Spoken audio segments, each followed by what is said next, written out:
안녕하세요. 주필슨 투자연구소 소장 주필슨입니다. 기다리던 에러가 나왔는데 시장에서는 실망 매물이 나왔죠. 1조 원대 이상을 기대했는데 4,200억 이 정도 수준이 나와서 상당히 실망했다라고 실망 매물이 오늘 갑자기 나오면서 하락을 했습니다. 오늘은 오늘 기술 수출의 의미하고 왜 이게 그렇게 나쁜 계약이 아닌지에 대해서 말씀을 드리는 시간 갖도록 하겠습니다. 영상 시작 전에 구독, 좋아요 꼭 눌러주시기 바랍니다. 오늘 시장은 13일 연속 코스피 상승이 나왔는데 장중에 막판에 밀어버리면서 하락을 했었고, 그 이면에는 기관들의 매도가 있었다. 이 정도만 보시면 간단히 지나가겠고요. 시장 아직도 유동성 장세입니다. 93조 계속해서 돈이 늘어나고 있고, 신용도 늘어나고 있고, CMA도 늘어나고 있고, 증시로 자금이 늘어나고 있다. 이렇게 보시면 되고, 오늘 원전주가 좀 올라가는 그런 모습이 나왔는데, 전체적으로 좀 순환매가 나오고 있다. 이렇게 해석해 보시면 될 것 같습니다. 뭐 좋은 뉴스가 나왔음에도 불구하고 주가가 떨어지는 플랫폼 기술로 4,200억. 뭐 기존하고 비슷한 계약이 아니겠느냐 전태현 사장이 얘기해가지고 그러면 한 1조 원대는 나오겠는데 라고 기대를 했었는데, 숫자 4,200억이라는 숫자만 보고 야 이거는 뭐 세론이 나왔고 좀 실망 매물이 나왔다 이렇게 보실 수도 있습니다. 그런데 계약 금액이나 계약 규모를 보면 원래 그 캐파가 그렇게 크지 않은 약물이었어요. 그리고 기본적으로 총 계약금은 4,200억이고 계약금 규모가 상당히 중요한데, 계약금이 295억, 거의 300억의 계약금을 받았다는 게 상당히 고무적입니다. 왜냐하면 기존의 계약금을 받을 때 거의 1% 정도밖에 받지 않았거든요. 많이 받으면 2%? 이 정도인데 상당히 많은 계약금을 피했다라는 거. 계약금 말 그대로 돌려줄 필요가 없는 그런 건데, 또 이 상업화 이후에다 로열티에 대한 언급은 하지 않았습니다. 로열티 언급은 한 번도 하지 않았는데 뭐 어떻게 되올지는 뭐 추정해 볼 필요가 있겠고, 3에서 5% 정도 나온다라고 기존 정도만 알고 있습니다. 여기서 이제 중요한 게 바로 요거죠. 상업화도 하겠지만 제품을 직접 공급한다. 이 내용이 상당히 앞으로의 알테오젠의 향방에 큰 변화를 줄 수 있다. 이 점을 꼭 확인해 보셔야 돼요. 기술 이전을 넘어서 실제 제품 공급을 하면서 매출이 발생합니다. 우리나라 애널들, 매니저들이 알테오젠을 좋아하지 않는 이유 중에 하나가 불확실한 로열티라는 매출 구조. 요거만 매출이 있어서 좀 위험하지 않느냐. 공장도 없고 로열티만 받아서 그 가치가 나오겠느냐, 이런 거를 의문시했었는데, 실제로 이제는 원료를 공급하면서 매출이 나오는 회사, 로열티 플러스 매출이 나오는 회사로 바뀐다라는 겁니다. 중요한 게 이 매출 규모인데, 앞으로 한 10곳이 있다고 했으니까 9곳이 남아 있겠죠. 그런데 이번에 이게 첫 봤다 1번으로 했기 때문에 나머지 계약사들도 비슷하게 제품 공급, 원료 공급을 하면서 기술 수출할 가능성이 높아진다는 겁니다. 이게 표준이 되면서 그러면 알테오젠은 어떻게 됐느냐, 이 매출이 나오고 로열티가 나오는 그런 회사로 바뀐다라는 거예요. 그래서 그 애널들이나 매니저들이 가장 좀 안 좋게 봤던 요인 중에 하나가 바로 꾸준한 매출이 없지 않느냐. 셀트리온은 그 공장 돌아가고, 또 뭐 삼성바이오로직스도 공장 돌아가서 판매하는데, 너네는 로열티만 가지고 하는데 이 로열티라는 게 또 언제 없어질지도 모르고 미래가 불확실하다라고 했었는데, 이 부분을 채워줄 수 있는 매출이 증가한다. 이게 가장 핵심이라고 보시면 됩니다. 앞으로 추가 공급 계약, 계약을 봐야 되겠지만, 이런 식의 제품 공급을 하면서 로열티를 좀 적게 받는 이런 구조로 간다라고 하면, 이게 충분히 조 단위의 공급 계약이 되지 않았느냐, 이렇게 볼 수도 있습니다. 왜냐하면 자, 여기서 보시면 전체적인 계약 규모가 줄었죠. 로열티 있죠. 거기에 실질적으로 원료 공급을 하는 이런 구조로 가기 때문에 이걸 다 합치면은 조 단위가 될 수가 있겠죠. 그러니까 잘 따져보면은 우리가 지금 단지 숫자만 보고 조단위 계약이 아니다라고 해가지고 빠졌는데 요거 다 합쳐보면은 충분히 조단위 이상의 공급 계약이 나왔다라고 볼 수가 있는 겁니다.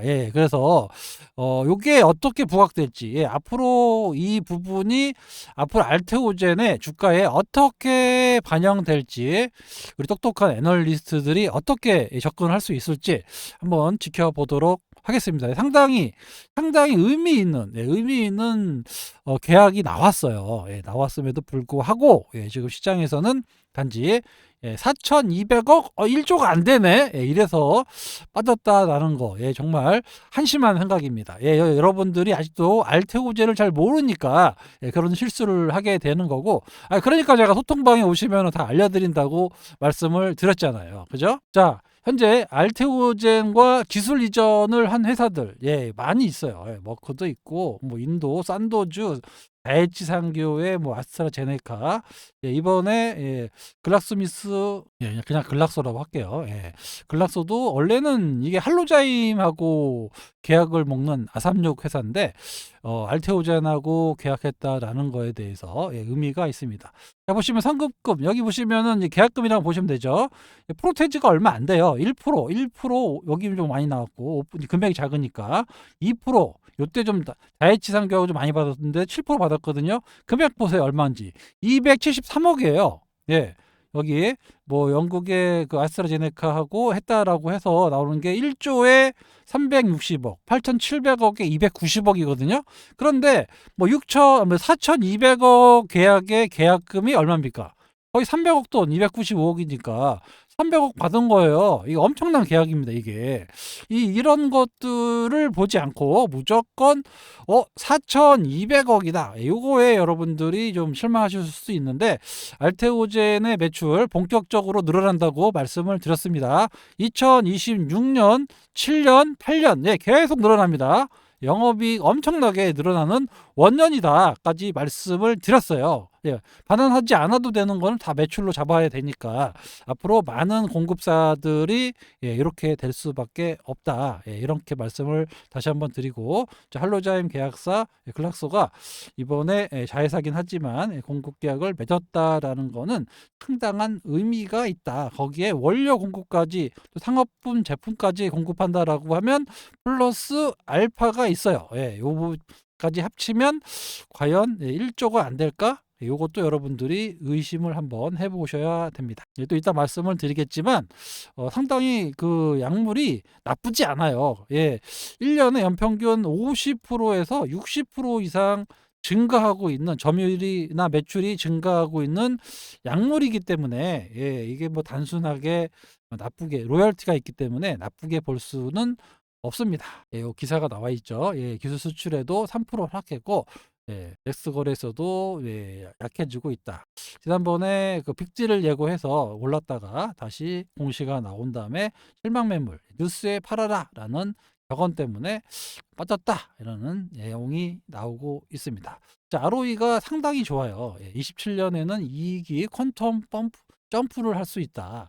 ROE, 자기 자본 이익률, 자기 자본 가지고 얼마나 이익을 창출했느냐, 이걸 ROE라고 하는데 24년에 29%, 29%만 나와도 어마어마한 ROE가 나오는 겁니다. 그런데 2027년을 보면 ROE가 무려 68%까지 급증합니다. 요가 그만큼 영업이익이나 이익 구조가 엄청나게 증가한다라는 거를 반증하는 거예요. ROE, 여러분도 ROE가 좋아야 세계적인 대가들이 투자했다. 보시면 워렌 버핏이 대표적으로 ROE를 보고 투자를 많이 했죠.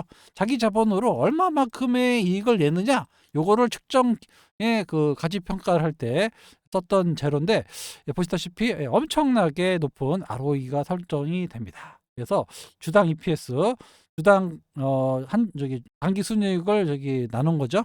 발행 주식수로 나누면 EPS가 되는데, EPS가 1,700원에서 15,000원, 13배로 증가하는 폭증에 가까운 이런 증가세가 앞으로 나올 겁니다. 현재 PER이 뭐 200배라고 하는데, 이게 어떻게 되느냐, 32배까지 떨어집니다. 삼성 바이오로직스의 PBR이 거의 88배 나와요. 예. 그러면 거의 한 90배 나오거든요. 셀트리온도 60배 이상 나옵니다. 거기 한다라고 하면 상당히 저평가에 있다. 이렇게 보실 수 있습니다.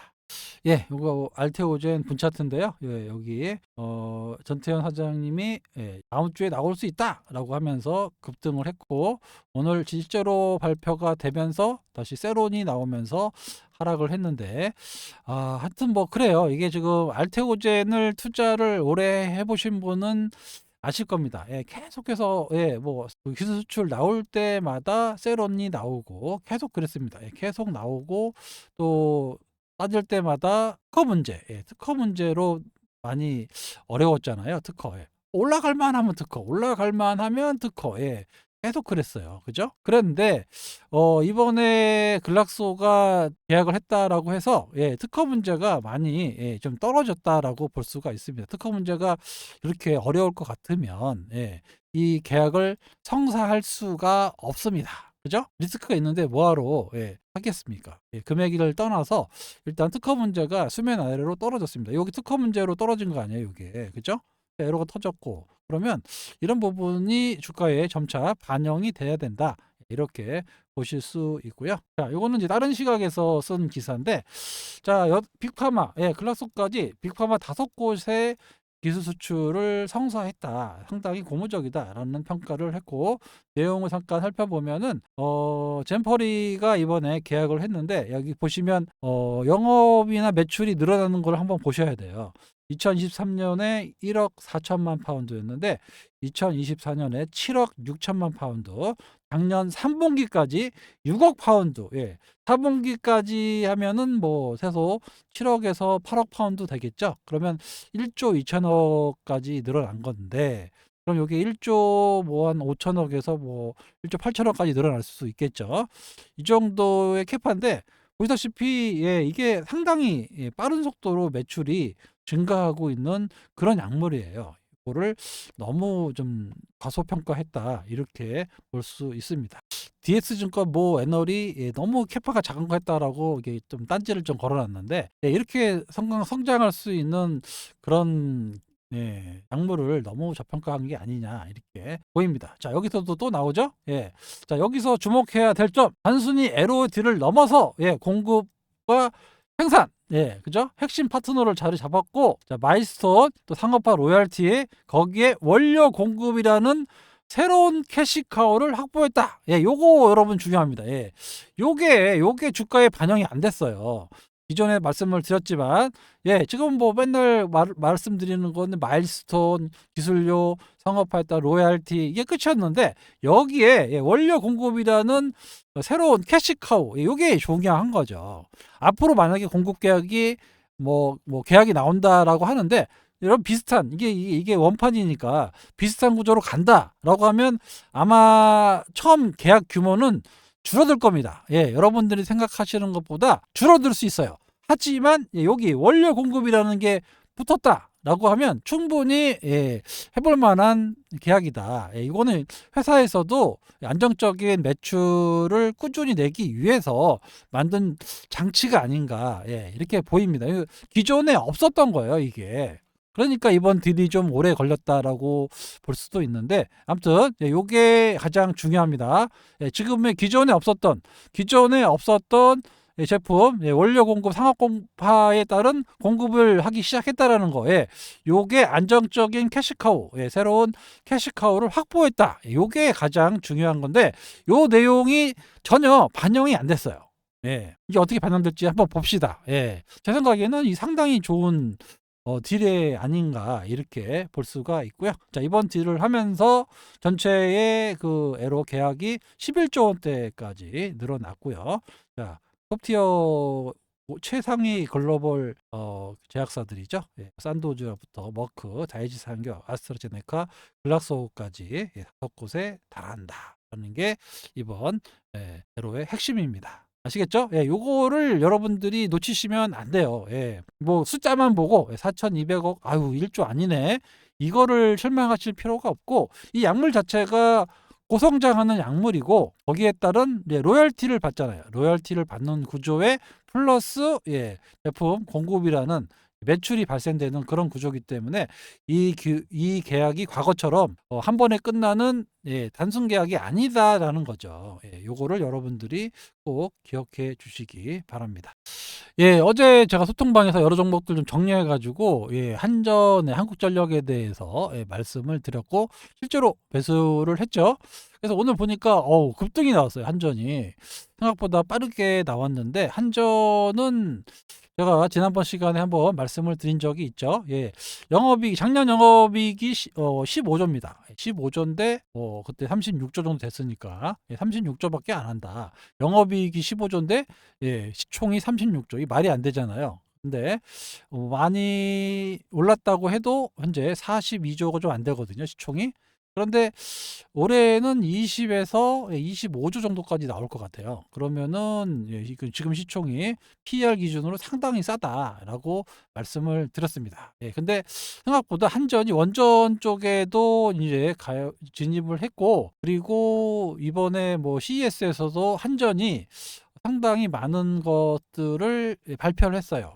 뭐 기존의 교류로 갔던 거를 이제 직류로 바꾼다라는 얘기를 해서 직접적으로 다이렉트로 그 회사에 연결해 주겠다라는 새로운 제품을 발표를 했죠. 전 세계적인 전력난인데 이거를 직류로 옛날에 교류로 해가지고 갔던 거를 없애버리고 교류로 가면 여기 통해 가서 좀 효과가 없었는데 다이렉트로 꽂아주겠다라는 이번에 CES 발표도 있었고, 이래저래 한전이 생각보다 좀 과거에 좀 고지식한 그런 회사에서 새로운 동력이 나오는 그런 기업으로 탈바꿈할 수 있다라고 말씀까지 제가 드렸습니다. 그래서 한전도 여러분들이 계속해서 주목해 보셔야 되고, 원전 역시 계속 반도체만 올라가는 장세가 아닙니다. 예탁금이 93조예요. 그래서 원전 같이 중장기적으로 올라갈 수 있는 섹터들 여러분들이 표진하셔야 된다라고 말씀드렸고, 조선업까지 어제 말씀드렸죠. 그런 종목들 포트에 담아두시면 올해 나쁘지 않을 거다라고 말씀을 드리도록 하겠습니다. 다보스 포럼 지금 시작되고 있죠. 전후로 차기 연준이 나온다라는 겁니다. 차기 연준이 나오면 어떻게 될까요?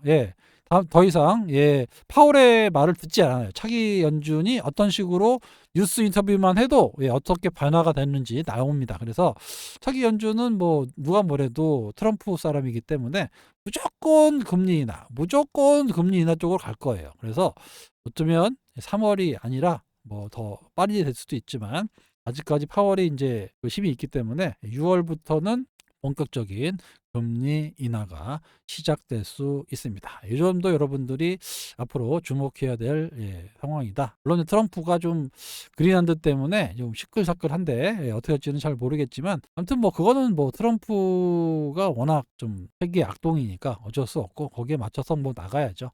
어쩔 수 없지만 이렇게 뭐 금리 인하를 할 수밖에 없는 그런 구조의 제약바이오 섹터가 나쁘지 않을 것이다 라는 말씀드리고, 그리고 AI 시대의 전력난은 어쩔 수 없다. 그래서 우리나라가 많은 기회가 있다라고까지 말씀드리고요.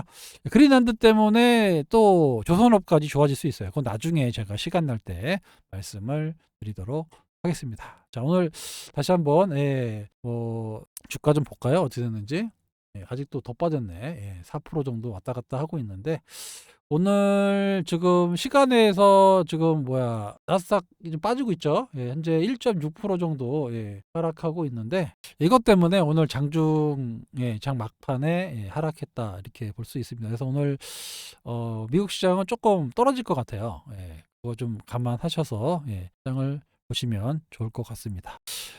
제가 운영하는 텔레그램 소통방 입장하실 수 있는 방법을 알려드릴게요. 여기 010-8283-5540으로 신청이라고 문자 주시면 관리자가 안내 문자가 갈 겁니다. 금액도 제가 일부러 오픈을 하고 있습니다. 1년 단위로 받지 않고 있고요. 월 9만원, 3개월에 21만원. 엄청 싸죠. 그래서 사기치는 애들이 상당히 많은데 그들이 따라올 수 없는 금액으로 여러분들과 노후를 책임지겠다라는 모토로 슈피승의 텔레그램 소통방을 운영하고 있습니다. 뭐 필요하신 분 들어오시기 바라고요. 앞으로 시장은 상당한 유동성으로 먹을 게 많이 있다. 코스닥 활성화는 아직 나오지도 않았다라고 말씀을 드리면서 오늘 영상 여기서 마치도록 하겠습니다. 지금까지 주필승이었습니다. 감사합니다.